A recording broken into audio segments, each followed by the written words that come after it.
Tusome Samueli wa pili sura ya 15 mstari wa 30 hadi wa 31. Neno la Mungu nasema hivi: Daudi akapanda akishika njia ya kupanda kuupandia mlima wa Mizeituni, akilia alipokuwa akipanda, naye alikuwa amejifunika kichwa chake, akaenda hana viatu, na watu wote waliokuwa pamoja naye wakajifunika vichwa vyao, kila mmoja wao akapanda juu wakilia walipopanda. Mtu mmoja akamwambia Daudi ya kwamba Ahithofeli yu katika hao waliopatana na Absalomu.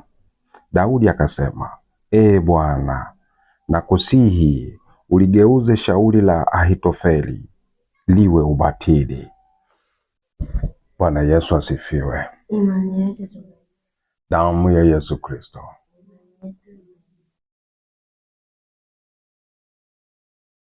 Katika maisha ya kumcha Mungu, katika maisha ya kumwabudu Mungu kila siku kwenye maisha yetu, tunapitia nyakati mbili. Kwa kila Mkristo anayemcha Mungu, anayemwabudu Mungu, anapitia nyakati mbili. Tunapitia nyakati mbili. Kuna wakati tunapitia wakati wa raha, furaha. Tunakuwa na amani kweli. Tunakuwa tunafurahi, tunamwabudu Mungu kwa furaha na amani ya kutosha.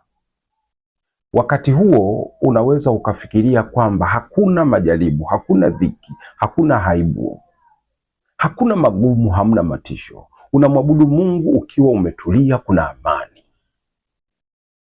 Lakini kuna wakati wa pili tunapitia. Wakati huu unapokuja ni wakati wa dhiki. Tunapita kwenye dhiki kubwa, tunapita kwenye majaribu makubwa. Wakati huu wa pili ni wakati wa majaribu, wakati wa mateso, wakati wa aibu, wakati wa matisho. Hapo ndipo Mkristo yoyote yule anapojaribiwa. Kwa hiyo kuna nyakati mbili Wakristo wacha Mungu wanapitia. Kuna wakati wa furaha, kumwabudu Mungu, wakati wa furaha na amani. Lakini ukipita, tunaingia katika wakati mwingine wa mateso na kuaibika na kudhihakiwa, kutukanwa. Tunavamiwa na kila aina ya magonjwa, tunachukiwa, unatishwa, misiba mbalimbali. Huu nao ni wakati ambao wacha Mungu wanaupitia. Kwa hiyo kila mcha Mungu anatakiwa kujua kuna nyakati mbili.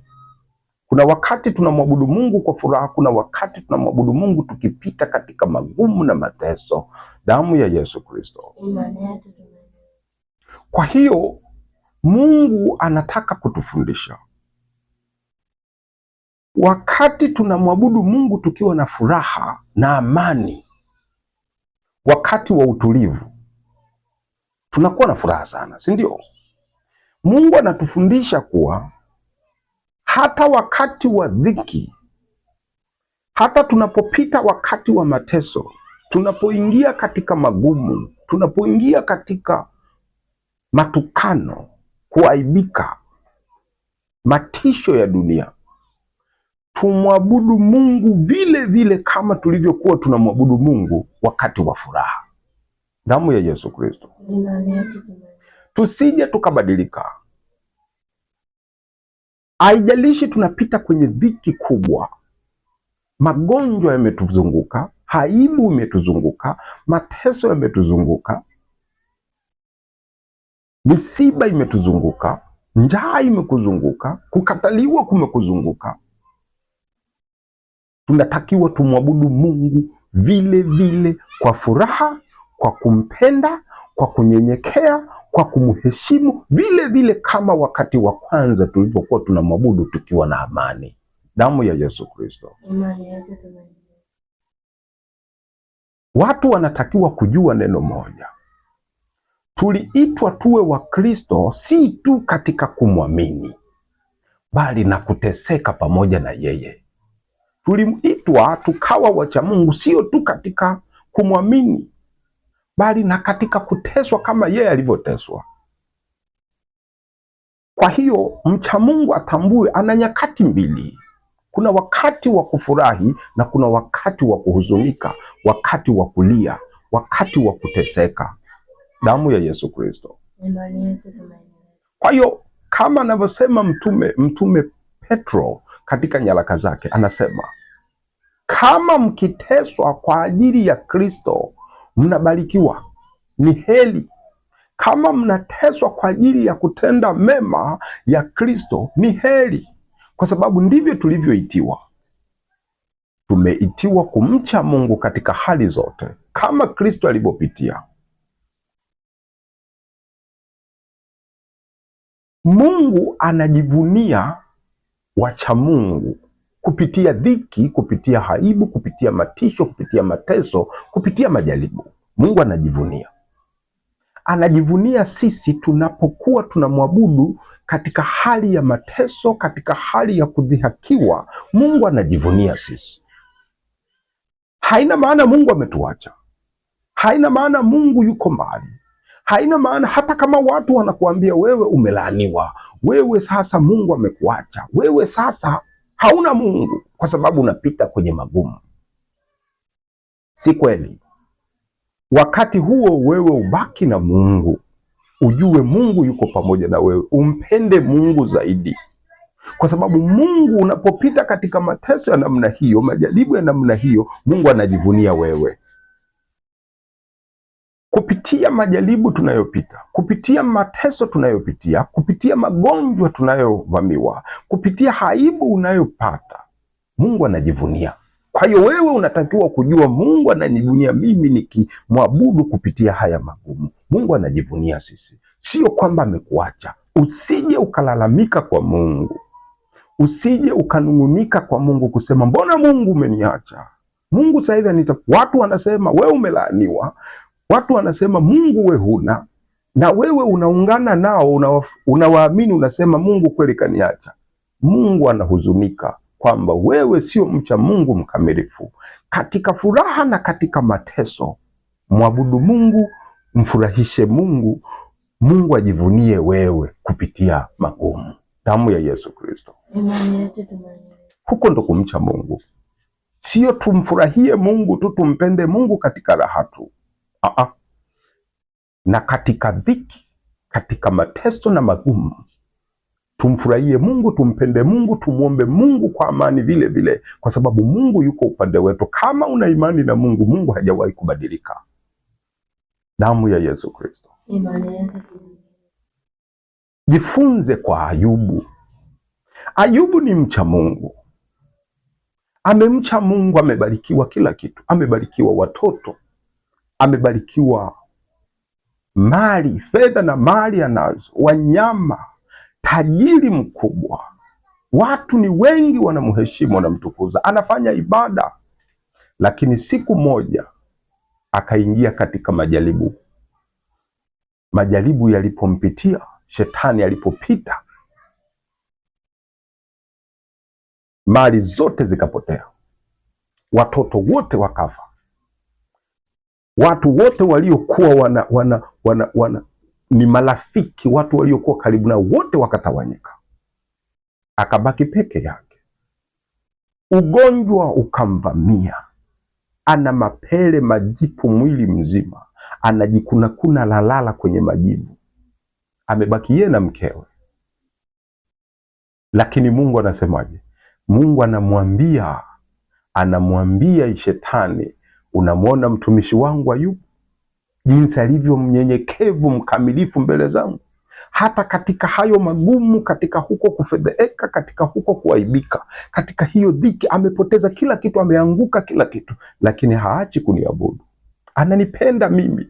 Mungu anajivunia Ayubu. Hata kama Ayubu yuko kwenye matatizo makubwa, Mungu anajivunia ya Ayubu.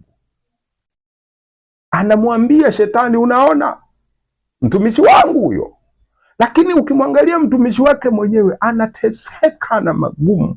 Ayubu hajawahi kusema Mungu ameniacha, sasa Mungu hanipendi. Anasema tu jina la Bwana libarikiwe. Mungu alitoa na Bwana ametwaa.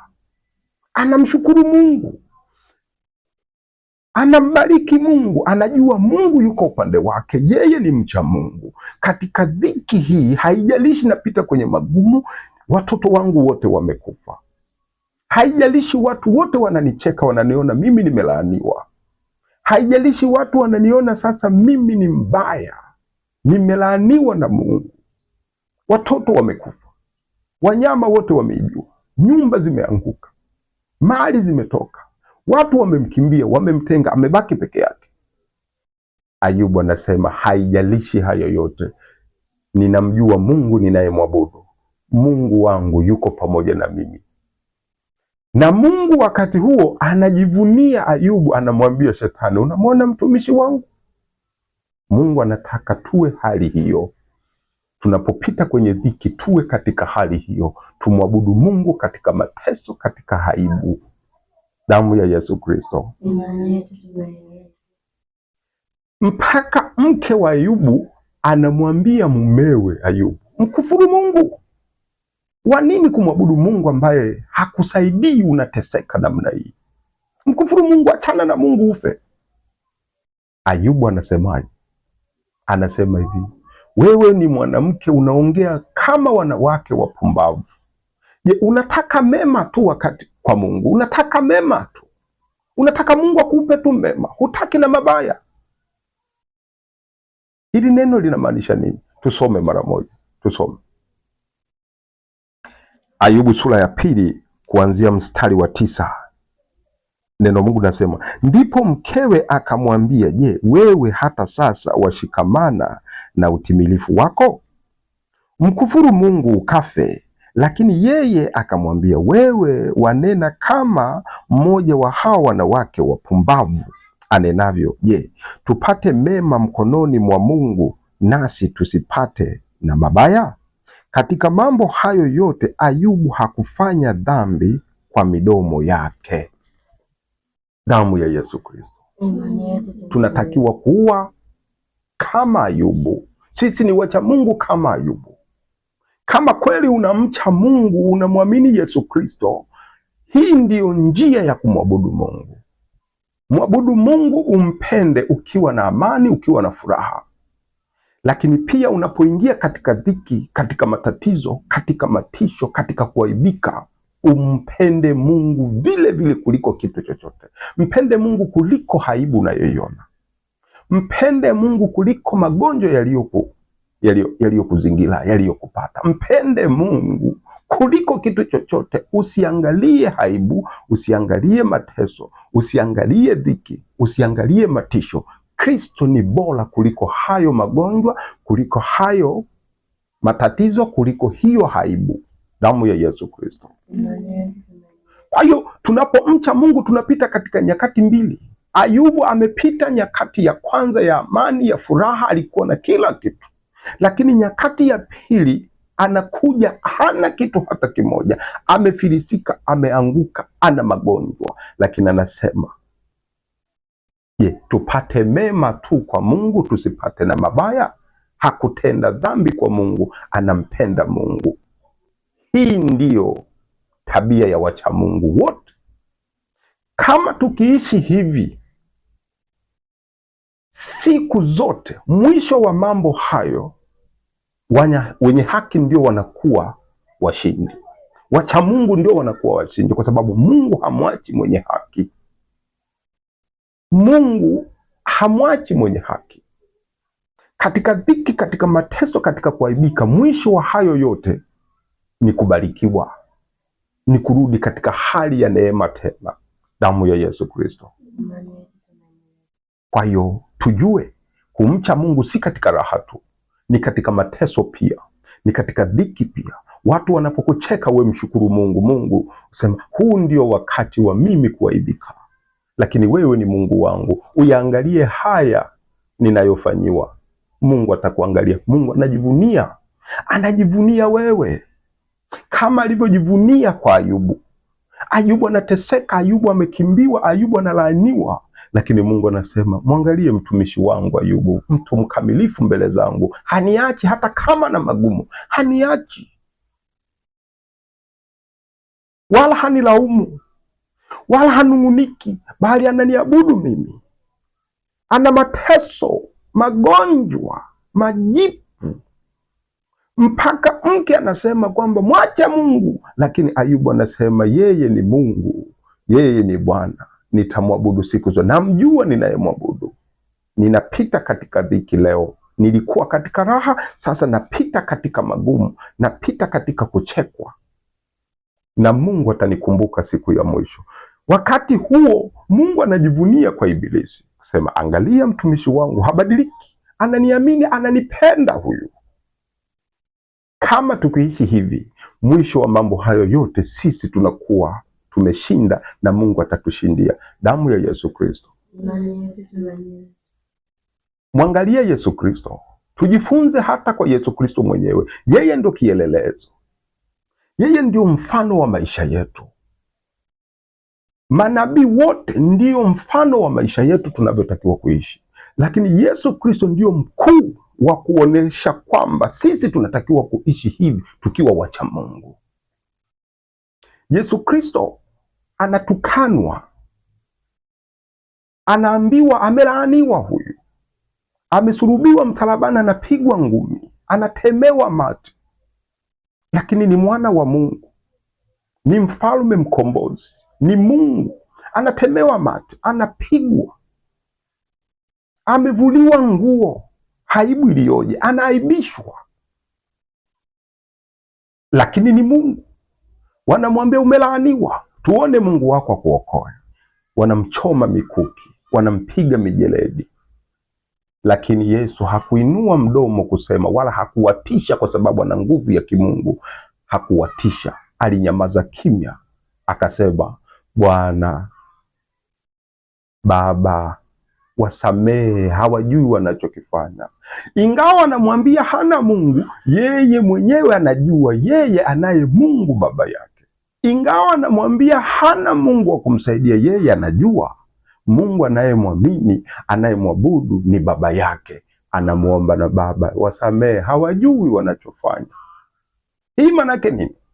Utafika mahali watu watakwambia huna Mungu. Utafika mahali watu wakwambia wewe Mungu kakuacha kwa sababu hubarikiwi, au kwa sababu huponi magonjwa, au kwa sababu huna watoto. Watakwambia wewe Mungu huna, umelaaniwa, watakucheka. Lakini wewe kwa kuwa unamcha Mungu, unatakiwa kujua Mungu unayemwabudu hajawahi kumwacha mwenye haki. Wakati ukitimia, yote yatabarikiwa, yote yatafanikiwa. Wewe waambie, wakati wanakucheka, wewe sema, Baba samehe, kwa kuwa hawajui wanachosema. Endelea kumpenda Mungu vile vile, ili Mungu ajivunie wewe. Damu ya Yesu Kristo. Wakati watu wanakulani, wanakucheka, wanakudhihaki, wewe ndio uzidi kumpenda Mungu na kuwaombea na kuwabariki. Baba samehe, hawajui wanalolitenda. Wakati ukifika, wewe ndio utakuwa mshindi wa haya mambo. Damu ya Yesu Kristo. Lazima tuishi hivyo, na haya ndio maisha ya wacha Mungu. Haya ndio maisha ya Wakristo. Sio kukata tamaa, sio kulaumu wakati unapoingia katika magumu fulani, unakata tamaa, unaanza kumnungunikia Mungu, unaanza kusema maneno mabaya kwa Mungu, kana kwamba wewe unamuongoza Mungu, wakati wewe ni kiumbe cha Mungu. Lazima umsifu Mungu, umpende Mungu katika hali zote, na mwisho wa haya yote wewe ndio unakuwa mshindi. Wewe ndio unakuwa mshindi. Mungu atakujia na kukubariki kama alivyomjia Ayubu, alimrudishia kila kitu, na watu wakaanza tena kumtegemea kama mwanzo. Hayo ndio maisha ambayo Mungu anatuambia na kutuonya. Mnapokuwa katika furaha ni abuduni, na mnapoingia katika dhiki na kuchekwa, unapoingia katika magumu na majaribu, usije ukaingiza mawazo ya wanadamu kwamba mimi nimekuacha. Wakati huo unapojaribiwa, nitukuze, nipende mimi, na wewe utakuwa mcha Mungu mkamilifu, na mimi nitajivunia wewe. Damu ya Yesu Kristo. Yesu Kristo ingawa alimcheka, yeye anamwomba Baba. Wanamwambia hana Mungu, yeye anaongea na Baba. Wanamcheka, wanasema amelaaniwa, yeye anawaombea, anawabariki hawa wanaomlaani. Hivi ndivyo ilivyotokea kwa Daudi. Ukisoma hapo katika kitabu cha Daudi, katika kitabu cha Samueli, Daudi ni mcha Mungu, ni masihi wa Bwana, ni mfalme, lakini Daudi amepinduliwa ufalme wake. Mtoto wake kamuasi baba, Absalom amemuasi baba, amechukua ufalme kwa nguvu, anataka kumuua Daudi. Daudi kakimbia mbio, mfalme Daudi kakimbia. Mtoto wa Daudi kachukua ufalme kwa nguvu. Daudi kakimbia na watu waliokuwa watiifu kwa mfalme Daudi, wamekimbia, wameenda mapolini, wameenda majangwani, wanakimbia. Absalom anataka kumuua baba yake, na sasa amekuwa mfalme. Wakati anakimbia, amesahau hata viatu. Hebu fikiria, anakimbia peku peku, hana viatu miguuni, anapanda milima. Ni mfalme huyo, analia, anapanda milima, analia. Watu wake na wenyewe wanaenda pamoja naye, wanalia. Lakini watu waliomgeuka Daudi wanamlani Daudi, wanaambia amelaaniwa, hana Mungu sasa hivi, Mungu amemwacha huyu muuaji, Mungu amemlani, Mungu amemwacha. Wanamtupia mavumbi, wanamtupia mawe, wanamtukana. Daudi anasema waache, anamwambia Mungu, Baba wewe ni Mungu. Wakati yuko mapolini huko, jangwani huko, nyikani huko, anakimbia, anapanda milima, mtu mmoja akaja akamwambia hivi, Ahithofeli ameungana na Absalomu na watu wote wameungana nao, wamepatana. Ahithofeli alikuwa upande wa Daudi, lakini amemwasi Daudi, amejiunga na mtoto wa Daudi kumwangamiza Daudi. Daudi mfalme anapewa taarifa, anaambiwa Ahithofeli amejiunga na Absalomu na adui zako. Sasa na yeye yuko kinyume na wewe. Daudi hakumlani, Daudi hakusema Bwana umeniacha namna hii. Daudi akainua mikono akamwambia Bwana, na kuomba uligeuze shauri la Ahithofeli liwe ubatili. Unajifunza nini? Ingawa Daudi anapitia magumu, lakini bado yuko na Mungu, anampenda Bwana na anajua Bwana hajamwacha, ila anapita tu katika dhiki, katika magumu na katika kudhihakiwa na wanadamu. Damu ya Yesu Kristo. Daudi anajua wakati huu ni wakati wa mateso kwangu, wakati huu ni wakati wa kudhihakiwa, ni wakati wa ziki, wakati wa kulaaniwa na wanadamu, wakati wa mateso na matisho, wakati nimezungukwa na misiba, lakini Mungu wangu yuko pamoja nami, wala hajaniacha. Na yeye ndiye atakaye nipumzisha katika ziki hizi, ndiye atakayebadilisha haya kuwa mema kwangu. Akamwambia Bwana, anamuomba Mungu, hakumlaumu Mungu. Daudi hakusema Bwana, mbona umeniacha? Mbona hivi? Ulisema mimi nitakuwa mfalme wa milele, mbona unaniacha? Mbona napinduliwa? Mbona umenitelekeza? Daudi hakusema. Daudi alisema Bwana, uyaangalie mashauri ya Ahithofeli, uyafanye kuwa ubatili. Kwa nini anasema hivi? Kwa sababu anajua Bwana yuko pamoja naye, na yeye ni mcha Mungu, anamcha Mungu katika raha na katika dhiki. Damu ya Yesu Kristo. Tunatakiwa kuwa hivyo, tunatakiwa kuishi hivyo, sio tu umfurahie Mungu ukiwa na mema. Ukiingia kwenye mateso unamlaumu Mungu, wewe sio mcha Mungu. Ukiingia kwenye dhiki, kwenye aibu, unamlalamikia Mungu.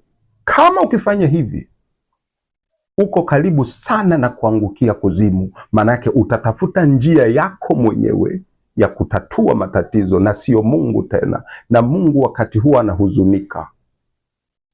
Wakati wa kujaribiwa unapokuja, wewe unatakiwa umtukuze Mungu zaidi ili Mungu ajivunie wewe.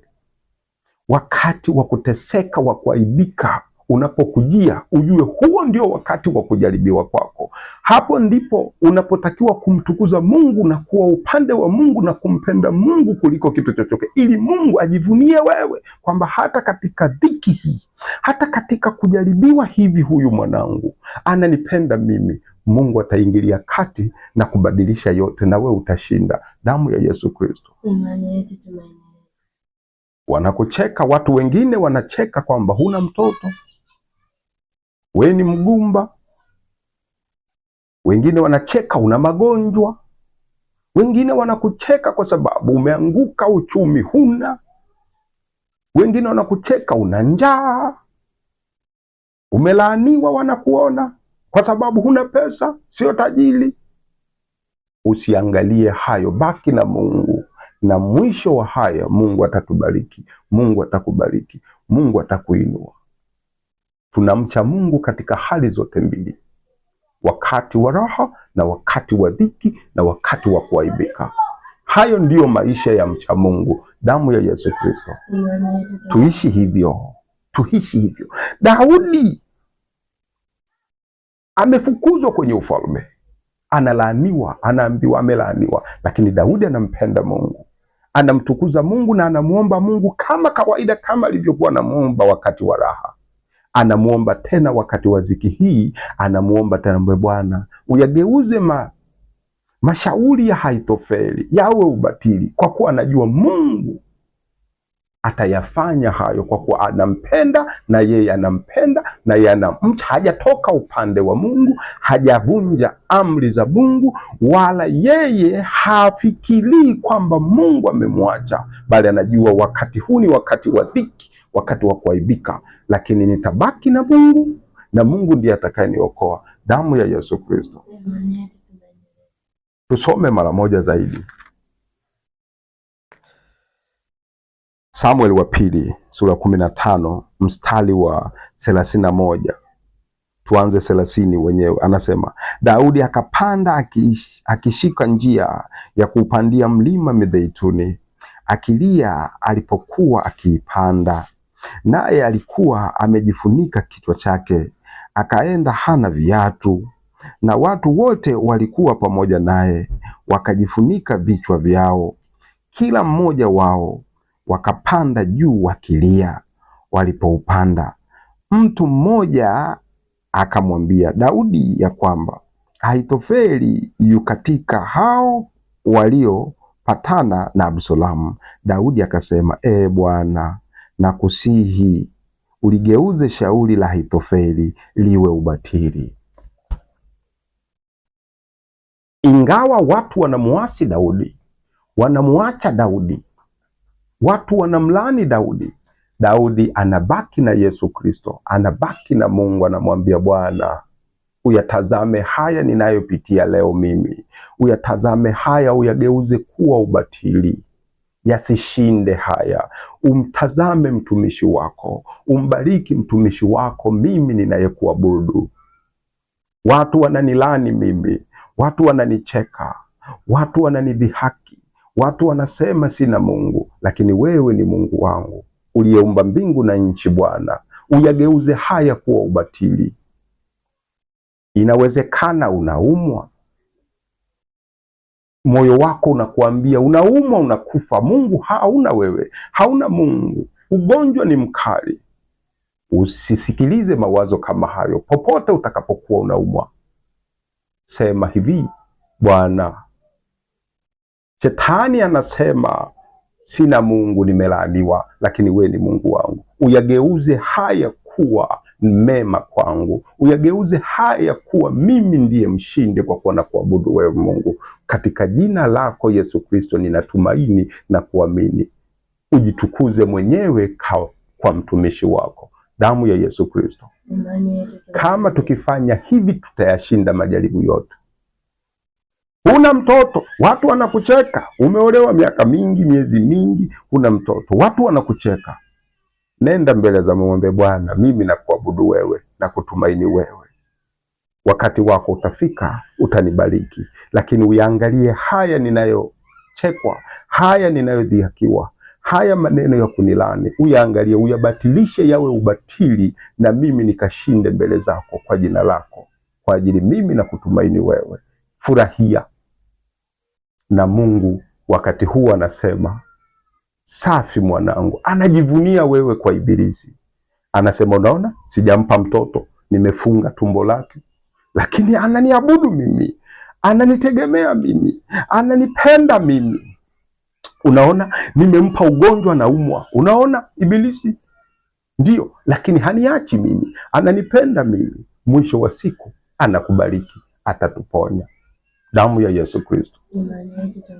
Unaona, nimemfilisi kila kitu, fedha na mali hana, amekuwa maskini, watu wamemwacha, ametengwa, lakini haniachi mimi.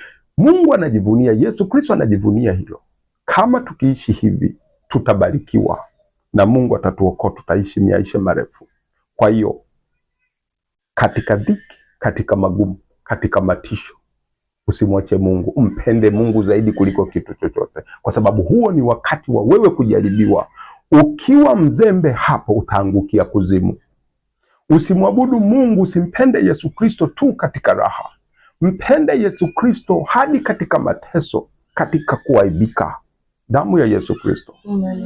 Usiwe Mkristo fake, nusu Mkristo. Katika raha unaonekana unamwabudu Yesu Kristo, katika mateso unamwacha, unaenda kwa Ibilisi. Sio Mkristo wewe, ni feki. Mkristo anaishi katika hali zote mbili.